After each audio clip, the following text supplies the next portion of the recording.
Tanzania imepata heshima ya kuwa mwenyeji wa tuzo za dunia za usafiri na utalii kwa kanda ya Afrika na bahari ya Hindi. Kama jinsi ambavyo tumeendelea kukumbusha kwamba heshima hii inatokana na juhudi kubwa za Mheshimiwa Rais za uwekezaji katika sekta ya utalii na uhifadhi. Kama mnavyokumbuka, shughuli kama hii ilifanyika nchini Kenya mwaka jana, na Tanzania ilishinda tuzo 5 kubwa katika bara la Afrika na bahari ya Hindi. Bodi bora ya utalii katika Afrika, TTV. Kivutio bora cha utalii katika bara la Afrika, mlima Kilimanjaro, the highest freestanding mountain in the world. Hifadhi bora ya taifa kwa bara la Afrika ilikuwa ni hifadhi ya taifa ya Serengeti, na hatimaye ya 5 ilikuwa ni Tanzania kuwa kivutio bora cha utalii katika nchi bora ya utalii katika nchi zote za Afrika.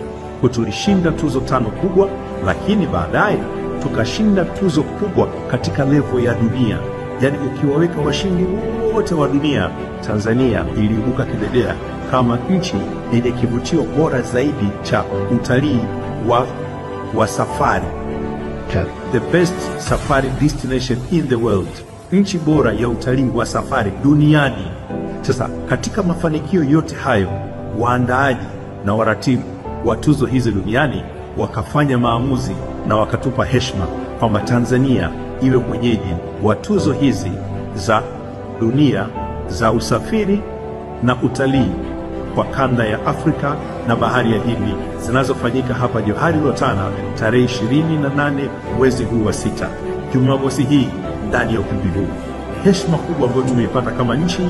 Tunaendelea kumshukuru sana Mheshimiwa Rais kwa juhudi zake kubwa za kutuamini na kuendelea kuwekeza katika sekta hii inayoendelea kuzaa matunda na kuongeza mchango wake katika sekta ya uchumi.